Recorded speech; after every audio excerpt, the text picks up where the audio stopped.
Welcome to Cryptid Crossroads 505. I'm Larry. And I'm Vince, Welcome to the show. where we talk all things cryptid, Sasquatch, aliens, hauntings. and anything paranormal you would like to share with us. You can reach us at cryptidcrossroads505@gmail.com. So settle in, open your mind, and enjoy the show.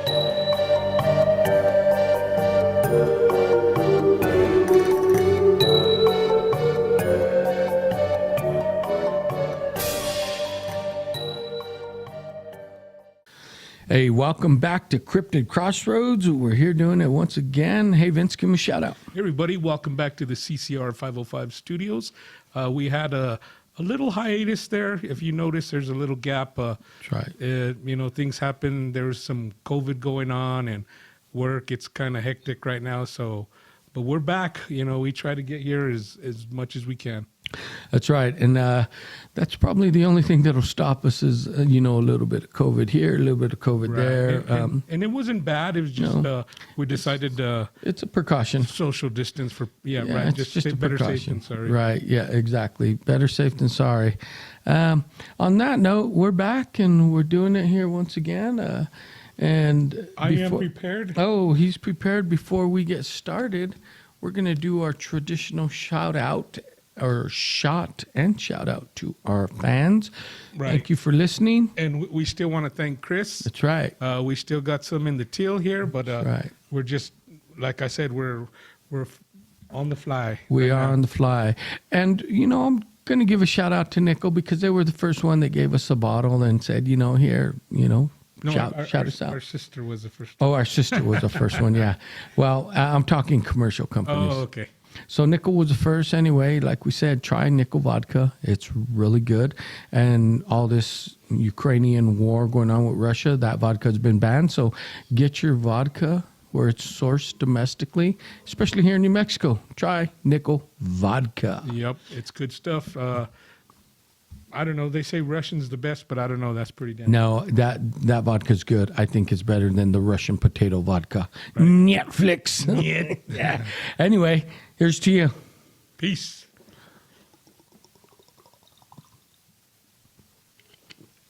Ooh, doggy. That does catch fire. Ooh. That's what you call grandpa's medicine. That's right. To keep it out in the woodshed back there. Well, I keep it on in the woodshed. I only go down there when Granny just don't let me inside the house. Which is every night. Every night, y'all.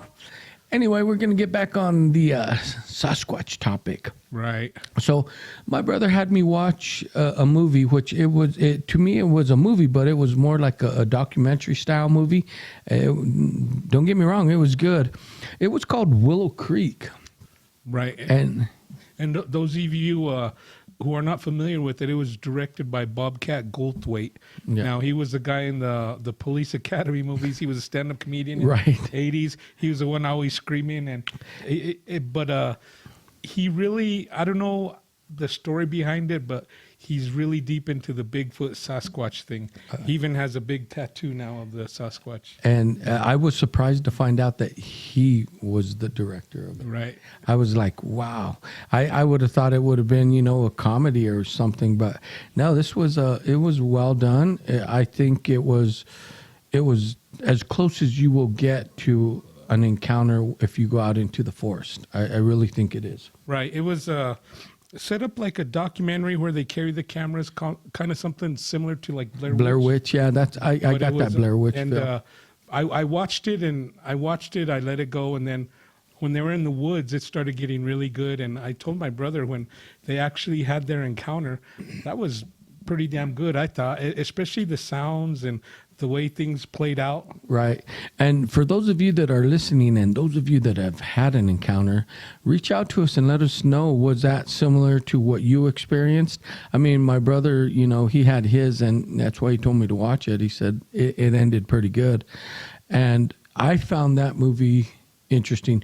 Now, bear with us. It does get like a documentary, and you're like, where are they going with this? It's a little slow, but it does pick up. So just stick with it.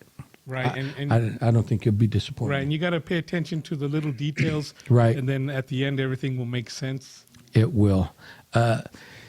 I like how it started where, he was gung-ho and they set up camp. The camp got ravaged in the beginning and they were down at the stream. He did a skinny dip. And when they got back, he's like, why's my sock in the tree? And Right. and the tents were tore up. And he said, oh, probably a bear. And, Or they blamed it on there was a man tried to keep him out of the area. Right. Yeah. And the man that came into the thing, I'm like, in that area, I'm like, was this, it's up in the Humboldt County area and they grow a lot of marijuana up in that area. And I thought that's why the man wanted to keep him out of the certain area. Right. And I connected that, but they got around that man and they got to their destination as close as they could. But when they started having like their camp molested, I would say, and later that night they started hearing, he started hearing the tree knocks. At first he was excited, like yeah, but as it got closer, his demeanor changed. He started getting fearful. Right. They're getting nervous, and his girlfriend started freaking out. And Yeah, she was freaking out bad. yeah, I don't want to spoil too much of it, but it's a very good watch. It's just the way things played out. It reminded me a lot of my encounter, the noises. Right. Now, there was differences, of course. I wasn't attacked. Right. I mean, that, but then we know, do we really know if they've attacked people? We hear in the big thicket that they do. We can only speculate because of the 411s and, Right. the missing people and Right. how they're found, deceased. But there has been no evidence of a Bigfoot, of anyone witnessing a Bigfoot attacking someone and killing them. Right. I guess that all depends on who you talk to. Now, I've Right. heard stories where they have killed people in small communities, and that's when the kill teams go and the government gets involved. Well, yeah, we hear that, but we don't know if that's actually factual. But I know there are kill teams. Don't get me wrong. So do they use that as an excuse? Does it happen? Because I've read many stories where they found clothes up in the tree and they associate it with sightings and Bigfoot in that area, and they send in these special forces kill teams. And then you hear stories of these kill teams that we found them and how they destroyed them and how it was a little battle, and some of their team members actually got killed because Right. these creatures, they're big, powerful, and fast. I remember one story I heard about a kill team, and when they were briefing the people in the team, they told them, if you see one, fire at your own risk because you're on your own, because they'll be on top of you before you know it. Right. And that's, just think about that. Fire at your own risk. Although you see one and they're a little way, they got to be super fast. Right. Now, we've always had a theory about maybe their location has something to do with their temperament, because you talk about people who've had sightings in the Pacific Northwest, and majority of those sightings are these so-called experts who have habituation areas. They claim, oh, they won't hurt you. They're just curious. And that's in the Pacific Northwest. But I think that's because it's such a vast area. They have all the resources they need. They don't want to be bothered by you. They're like, you're a fly to them. That's like, shoo, go away. Right. Just leave me be. But if we go back down, like we say, where they're known to be aggressive, overly aggressive, which Right. is the big thicket, then is it due to we're closing in on their territory, we're building too close, surrounding them, and they're just like, enough's enough? Or it could just be the wrong place at the wrong time. There could be young around the corner, and that's why they're aggressive. Right. It's just like running into a mama bear with her cubs. Yeah, I mean, we really don't know why the Squatches in the big thicket area are as aggressive as people say they are, and why if you go to the Pacific Northwest, they're like I said, you're a fly. You see me, now you don't. Shoo, go away. Right. Now there are sightings all across the country. Right. And some are different. I don't know. I've heard a lot of bluff charges. I've heard of those too, and I've heard of those like in the Kentucky mountains. Right now, every story I've heard where there's a bluff charge, they leave. Right. I mean, of course, the Sasquatch or Bigfoot, he accomplishes his goal. He gets him out of there. Right. Now, I've never heard of anyone staying and seeing how far it'll go. I would imagine if you witness a bluff charge, that's enough. I would say if you witness a bluff charge, you're not going to want to stick. I wouldn't. I might, but it's only because I'm frozen with fear. Well, if I stick around, I don't think they'll come closer because they'll be like, "What is that stench?" I'll be in the fetal position, sucking my thumb, crying. And they're like, "Oh, baby." Baby. And he pooped his diaper. Yeah. Oh, a lot of poop. Yeah, no. So, I mean, and you're right. Everyone has their own personal different encounter with these creatures. Some people say it didn't even acknowledge them. It just went in front of them and went on its way. Right. Other people say it stopped. It looked at me. Other people say it bluff charged me. Everyone has a different encounter. Why? I don't know. I just take it, these creatures, like we've said before, maybe they have human DNA in them, which supposedly they do. Theory. They're like people. There's some people, look at society. There's some people that are super aggressive. There's some people that no matter what you tell them, they're pacifists. They'll walk away. They don't want to be bothered. They're not violent. And you get some people that are in between all that. Right. Now, when I had my encounter, they definitely let us know they were there. And they were there before we even knew it. So I know if they wanted us, it was easy pickings, you know. Right. Like I said, I had no firearm. I had a small flashlight. I was very poorly prepared. And I think these creatures, like we've said, they are the master of their environment. They know those woods because they live there. They walk them. They travel them. They know them like we know our city streets. So if they want you and they wanted to harm you, I think there's no stopping it. Right. I agree. And they're so stealthy and they hide so well that if they wanted to harm you, you'd be harmed. If they wanted to kill you, I believe there's nothing you could do. You wouldn't even see it coming if they wanted. And now I think about my encounter all the time, and that's one thing. When you have an encounter like that, it kind of changes your life. It does. And you become obsessed with it. Now I was thinking, because I've always thought that one was a female, the one that yelled first, and the male came out where I didn't even know he was there. The female may have been attracted because I had two young girls with me, my daughter and her friend. Now, the male, I told you, he yelled at us. He was shaking trees. Now, maybe that was a warning. He said, I'm the male here. Because the female stood there the whole time when the male took off. Right. Maybe he just said, I'm a big, strong male. And if anything happens to this one, I'm coming back. Right.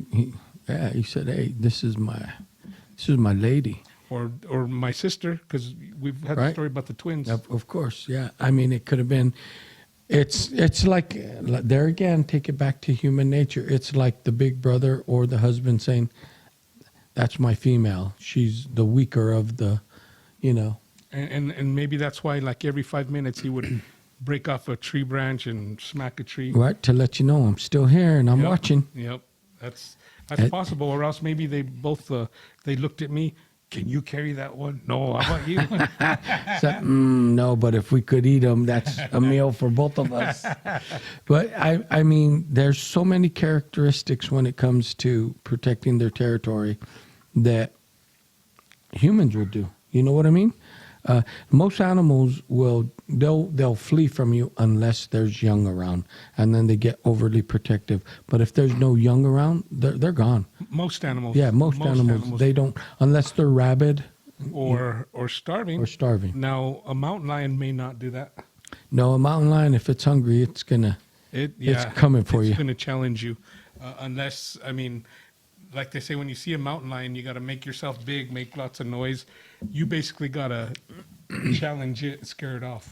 Yeah, you got to let it know that you're not afraid and that you'll take it on, and it'll leave. But if it don't, you better be packing and be ready to take it on. Yep. You know, these creatures, I just don't know. Like I tell everyone, you've had your experience. I want to have mine. Maybe I haven't had a full-blown experience, although we always have some type Something. of interaction. Yeah. Maybe when I'm around, they say, no, that one, he's not worthy. Well, you never know. I say that, and then the next episode, I'll be like crying. I don't want to be worthy. This is the last episode. I think it's all about timing because they definitely go by our camp a lot.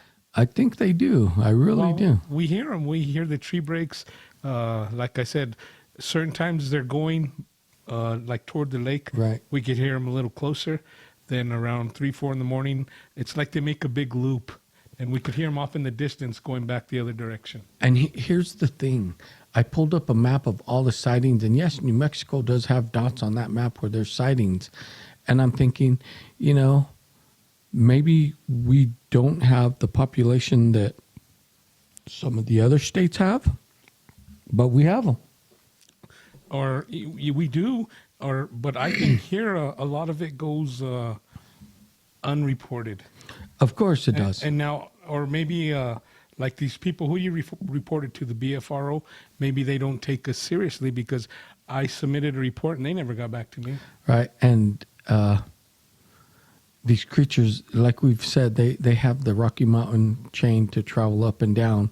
So we do get them passing through. And we've said if there's a little group that wants a habitat in where we go, they can do it because there's plenty. Water, wildlife, berries. They could be fat, happy, and comfortable up there. Right. They really can. And I think it could be a bigger group because just look at all the territory they could cover.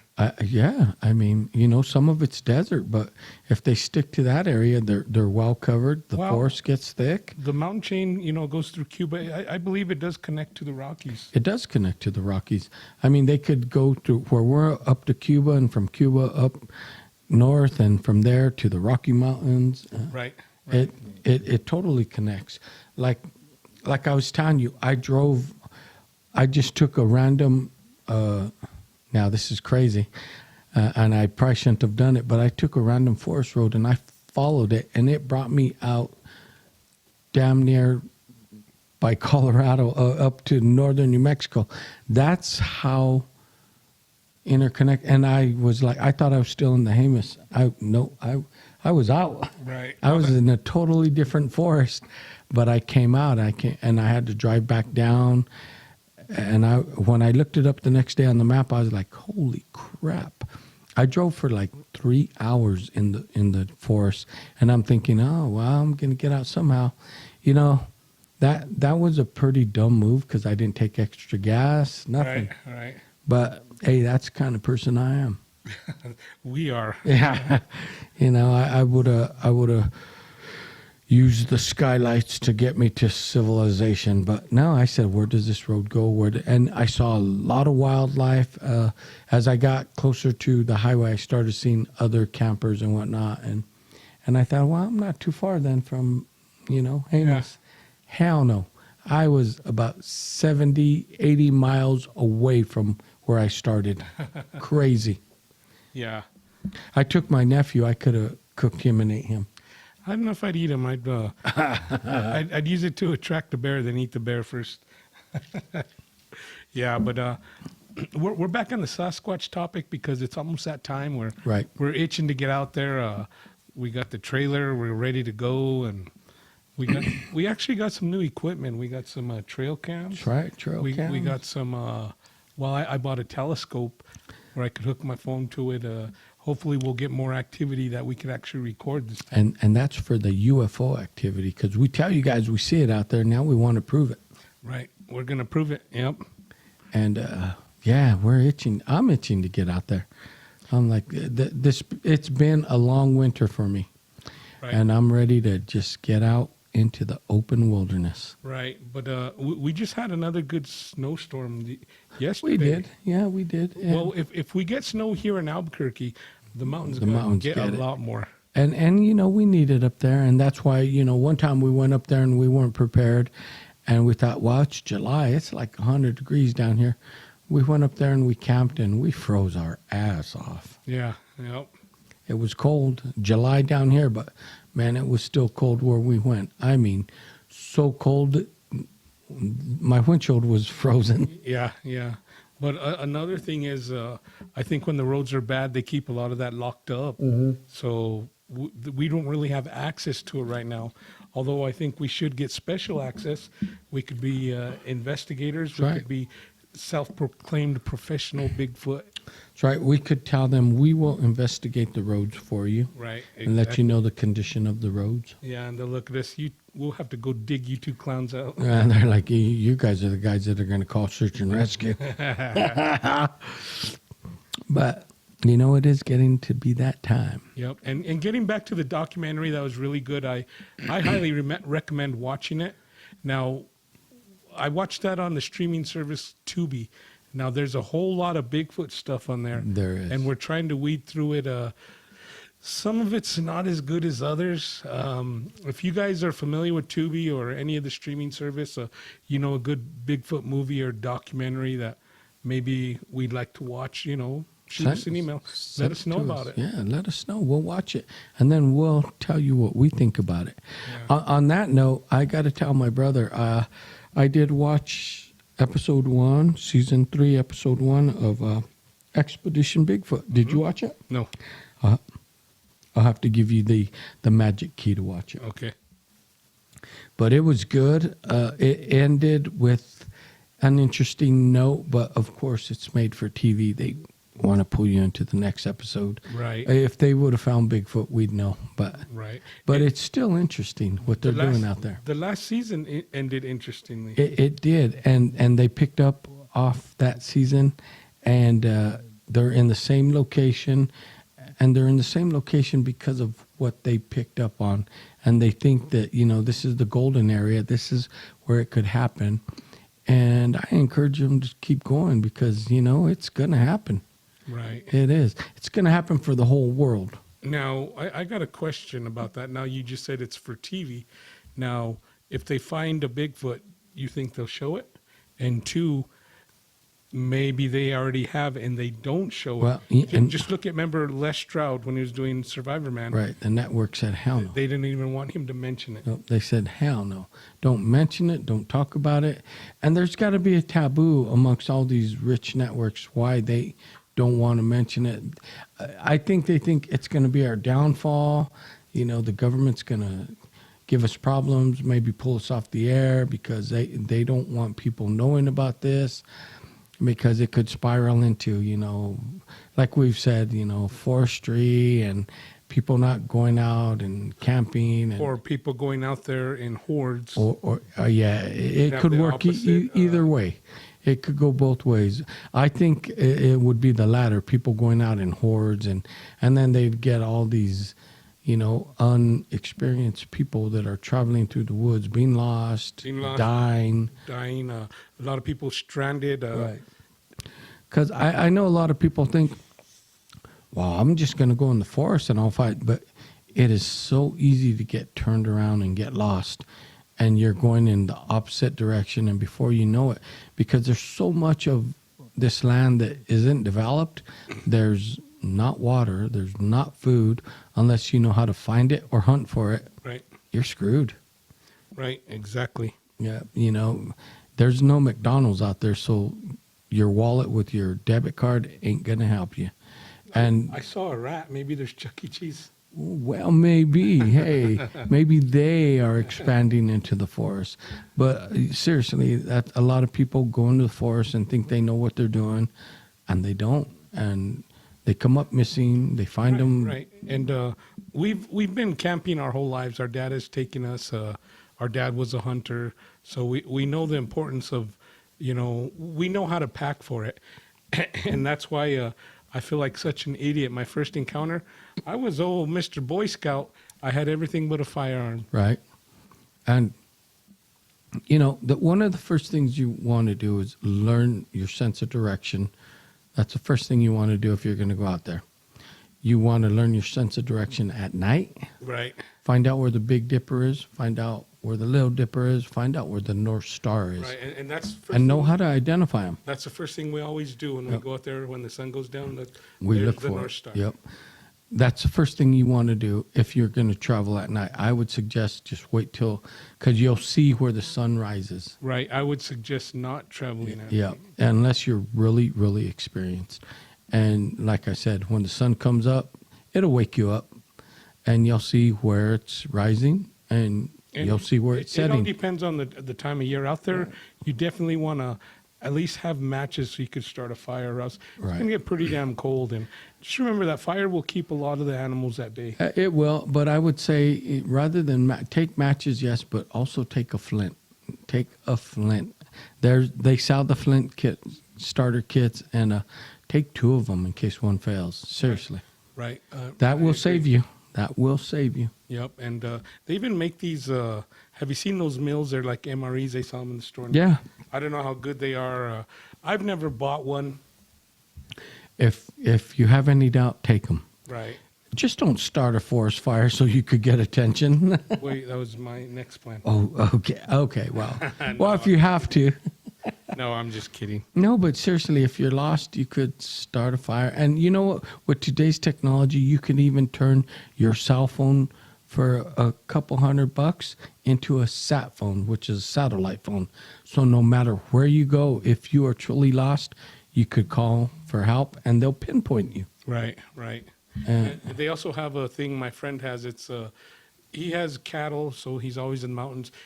Garmin makes it's called InReach, Right. and basically a satellite. And that's he all can it is. text with it. Yeah. You don't have to be in the mountains anywhere. No, and that's what it is. Because I looked at, I have a cell phone, and I could have bought a kit off Amazon, and it would have turned my phone. No matter where I went in the mountains, I could call. It would have been a satellite phone.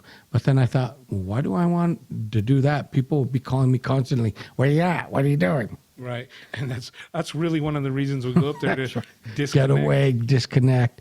So yeah, I said, no, we'll be good. We won't, no matter what, we'll make our way back. We're good. So I don't want a satellite phone, but if you're inexperienced and you're thinking about going out there and squatching for your own safety, take those precautions. Right. Now, I thought about getting one because, like the InReach, you just have to turn it on when you need it. It's not your phone. It's a different. Yeah, right. It's But where we go, it wouldn't hurt to have it. right.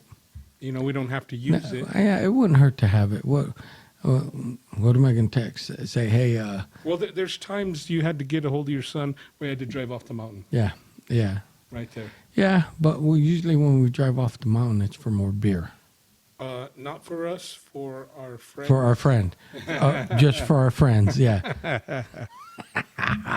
Yeah, but anyway, we're still we're itching to get out into the forest. We're probing those documentaries, those movies. It's hard because some of them you try to watch them as long as you can, and some of them, well, they're not made really well, and They're they're just- kind of boring. I'll say it. Right. And it's hard because I try to watch as much as I can because some of them do pick up toward the end. They do. Just like that Willow Creek one, I asked you if you watched it. You said you hadn't finished it, and I said you got to watch it all the way through. And I went back and I started up, and I went where I left off. I finished it, and I was like, okay, I got it. The ending. Yeah, I got the premise of the ending. I'm like, ooh, not good for him, not good for her. Nope, but it was pretty accurate.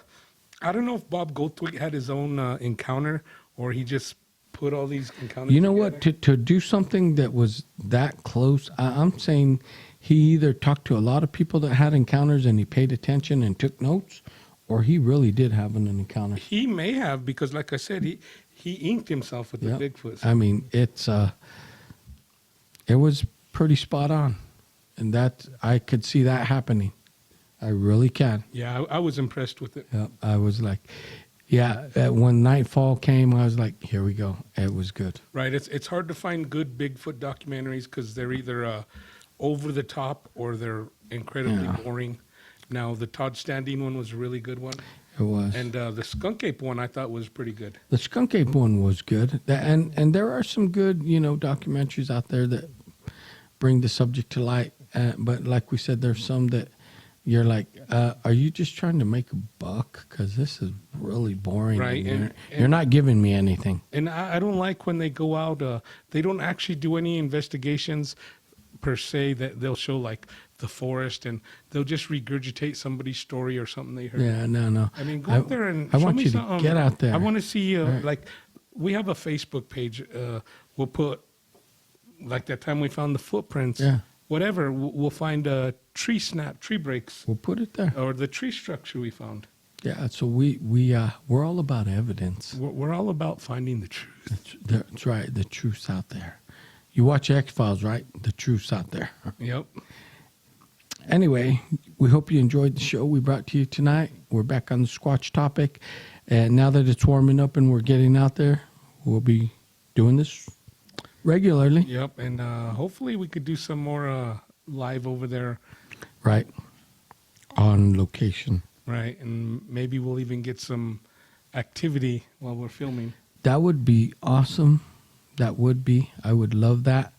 And you'd know it because you'd hear the activity behind us, and we'd cut camera, pack up, and probably leave. Yeah. You would just see a trail of dust where we're running away. That's right. No, we wouldn't. We'd stick it out. We'd yeah. stick it out. As long as we could. That's right. And I would try and film it and record it all for you Right. so that you know we're serious about this. We are. We are. Anyway, thanks for listening. That's what we want to share with you tonight, and we hope you enjoyed it. Pow. And give yourself a round of applause. Because you're what matters to us. Anyway, thanks for listening. Peace.